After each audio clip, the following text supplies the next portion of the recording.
You're learning with 9 to 5 English. Business English for the workplace.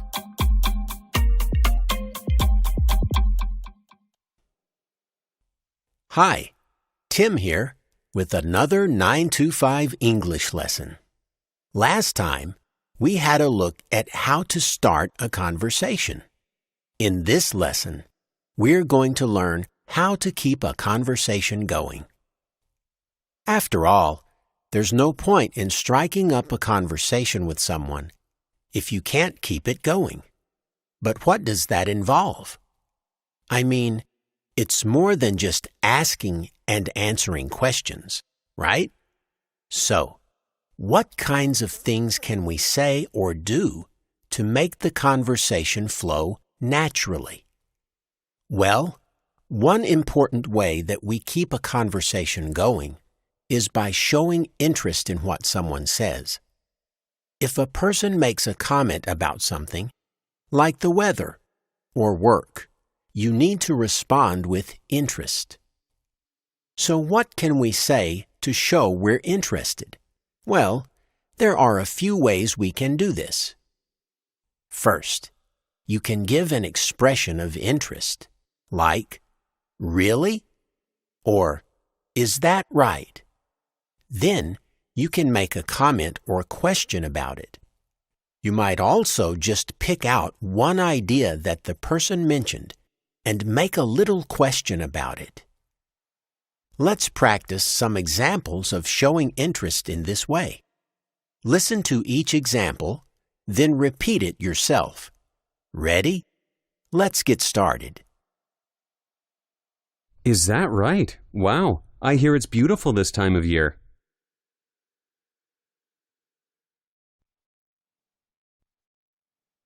No kidding! That must be such an exciting job.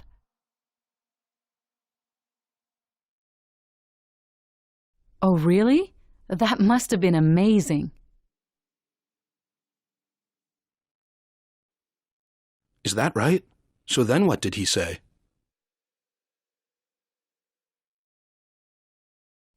Okay, so showing interest is important, but how does it sound in real life? Let's listen to a short dialogue between two travelers. They're talking about where they are headed or traveling to. And where are you headed? Home to Seoul, if we ever get out of here. South Korea, eh? Never been, but I've heard great things. You like it there? Yeah, for sure. You know, it's a big, crazy city with lots happening. Did you hear the expression of interest there? One person mentioned he is going to Seoul, and the other person invited more information about that topic. And you might notice that in a casual conversation like this, we don't talk for too long about one thing before giving the other person a chance to talk. And now's a good time to give you a chance to talk. So let's try a little practice. We'll repeat the dialogue, but this time we're going to beep out the response that shows interest. You will have to say that part. Remember that to show interest, we make a little comment and then ask a question. Here we go. And where are you headed? Home to Seoul, if we ever get out of here.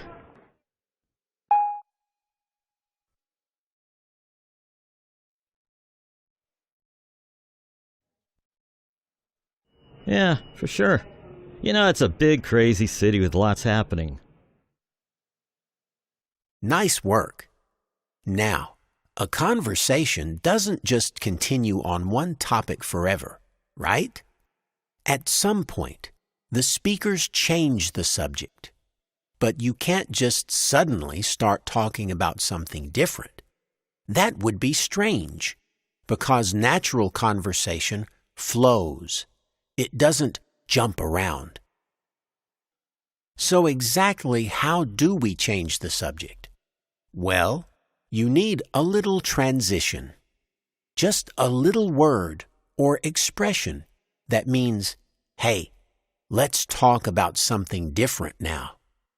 That might be just a word like now, or it might be a phrase like by the way. Let's practice changing the subject with a few examples. Remember to repeat what you hear.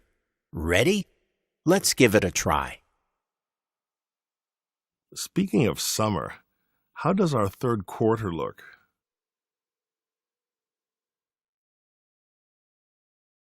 Oh, before I forget, are you going on the trip next month?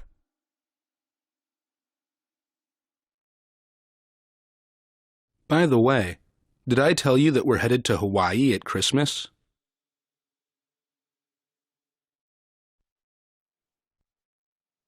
And you? Has it been a good month?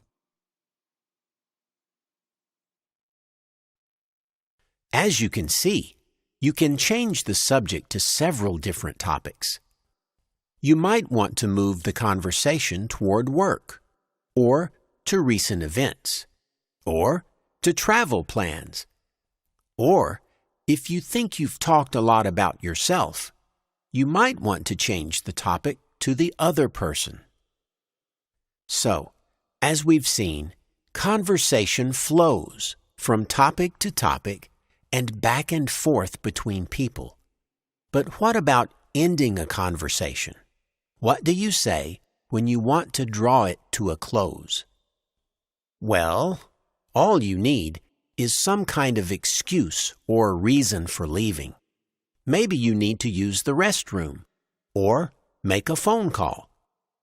And when you give your excuse, you can introduce it with something like, I should, or I need to. Let's practice some examples of ending a conversation. Once again, repeat the examples after you hear them. Ready? It's been nice chatting, but I suppose I should go find my seat.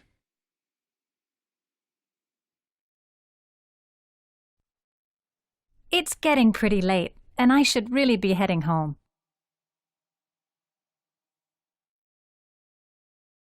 If you'll excuse me, I just need to make a quick call.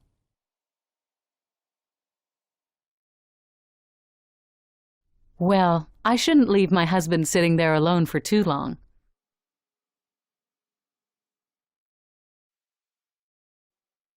Okay, now how about listening to how ending a conversation works in real life? Let's listen to the end of a conversation between two people chatting at an office party. So, you live here in the city then? Yeah, in Delgado. Is that right? I've got a cousin in that area. Pretty nice. And convenient. Indeed. Lovely place. Well, Shelley, it's great to talk, but I've got to go and freshen up and find a table. Maybe run into you later. So, did you hear how that worked? Amber said she needed to freshen up, which is a nice way for a woman to say she needs to use the restroom. And she started by saying, "It's great to talk," which we often use to indicate that the conversation is coming to an end before we give an excuse to leave. Now it's your turn to practice. We'll repeat the dialogue, but we'll beep out the end of the conversation. You can fill that in yourself by saying it was nice to talk and then giving an excuse to leave. Ready? Here we go. Is that right? I've got a cousin in that area. Pretty nice. And convenient.